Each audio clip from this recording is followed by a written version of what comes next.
NSUI के कार्यकर्ताओं ने रूस और यूक्रेन के बम धमाकों में भारतीय छात्र नवीन की मृत्यु के बाद शोक व्यक्त करते हुए सांकेतिक रूप से मौन व्रत रखा। जहां इसके साथ ही कहा कि मोदी जी वोट लेने में व्यस्त है, लेकिन चुनाव में व्यस्त होने पर उनके लिए टाइम है, लेकिन उनका ध्यान यूक्रेन में फंसे भारतीय छात्रों की तरफ बिल्कुल भी नहीं है।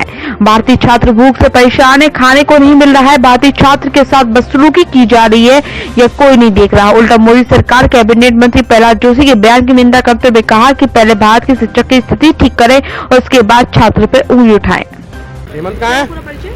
मान्य शर्मा, राष्ट्रीय संयोजक एनएसयूआई। मान्य, आज आप स्टूडेंट्स अभी यहाँ पे इकट्ठे हुए, क्या कुछ मैसेज देना चाहते हो? यूक्रेन में जो भी नवीन है उनकी डेथ हुई है, क्या कुछ? देखिए, यूक्रेन में चल रहे युद्ध में जो हमारे भारतीय छात्र छात्राएं फंसे हुए हैं और मदद की गुहार लगा रहे लगातार, ऐसे में मोदी जी अपने चुनाव प्रचार में व्यस्त होकर जनता से सिर्फ अपने नाम की कि मोदी जी को वोट दीजिए की अपील कर रहे हैं। क्या उन्होंने एक भी अपील यूक्रेन और रशिया से करी कि हमारे छात्रों को सुरक्षित घर वापसी करा दी जाए? हमारे मोदी सरकार से कुछ सवाल हैं। पहला ये कि वहाँ पे जो फंसे छात्र हैं जिनसे संपर्क नहीं हो पा रहा यूक्रेन फंसे छात्रों से, क्या आपके पास उनकी कोई सूची है?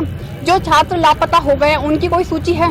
क्या मोदी जी ने एक बार भी व्यक्तिगत तौर पे यूक्रेन या रशिया से ये कहा कि हमारे छात्रों के साथ बदतमीजी ना करी जाए, उन पे हिंसा ना करा जाए और सुरक्षित उन्हें घर वापसी करा दी जाए?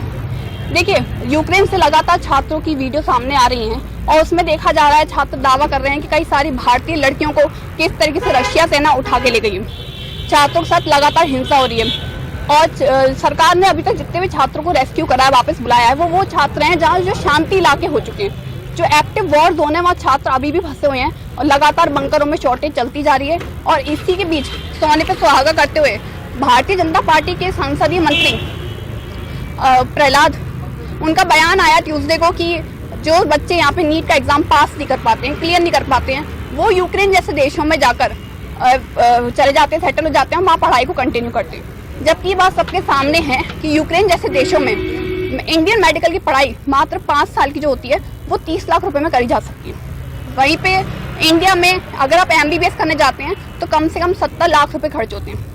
बजाय आप सीट बढ़ाएं, वैकेंसी बढ़ाएं, इस समय इतने कठिन दौर में उन छात्रों की मदद करना दूर, आप उनके माता पिताओं पर और उन छात्रों के साथ एक भद्दा मजाक कर रहे हैं। इसी के विरोध आज एनएसयूआई ने यहाँ सांकेतिक प्रदर्शन करा था और भी तो कहा है कि नवीन की जो डेथ हुई उसकी जांच कराई जाएगी, किस तरह से डेथ हुई है, क्या?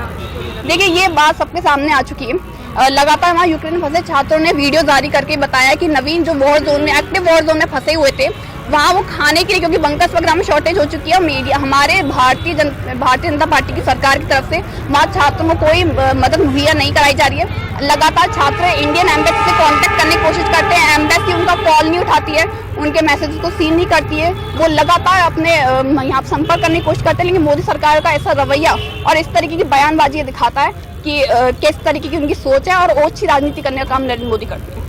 नाम क्या है? मेरा नाम हेमंत सिंह यादव, विश्वविद्यालय का अध्यक्ष। जैसा कि कुछ वीडियो ऐसे भी आ रहे हैं कि यहाँ पॉजिटिव बात कीजिए कि भारत का झंडा लगा दीजिए और आपको सुरक्षित वापस बॉर्डर पर भेजा जा रहा है, आप कितना इस बात से रखते हैं कि हाँ वहाँ पे जो छात्र हैं इंडियन के वो सुरक्षित है? वहाँ पर भारत के वहाँ पे एक भी छात्र सुरक्षित नहीं है। लगातार वहाँ से जो वीडियो आ रहे हैं उनमें बार बार गुहार लगाई जा रही है कि जितने भी वहाँ पे हमारे युवा जो पढ़ने के लिए वहाँ पे गए हुए थे, लगातार गुहार कर रहे हैं कि उन्हें सुरक्षित कैसे भी करके वापस लाया जाए। इस जगह पर स्पष्ट रूप से भारत की जो विदेश नीति है वो पूरी तरह से फैल साबित हो रही है और इस समय भारत सरकार को बिल्कुल भी इस चीज़ की बिल्कुल भी चिंता नहीं है। वो सिर्फ अपने राज्यों में सरकार बरकरार रखने के लिए लगी हुई है। भाषण देने में, रैली करने में प्रधानमंत्री मोदी खुद लगे हुए हैं और इस चीज़ पर आकर के उनको मीडिया के सामने भारत सरकार और प्रधानमंत्री स्वयं को आकर के जवाब देना चाहिए कि वो कब तक हमारे जितने भी छात्र हैं उनको वापस ला रहे हैं। लेटेस्ट खबरों से जुड़े रहने के लिए देखें हमारा YouTube चैनल, करें लाइक, शेयर, सब्सक्राइब।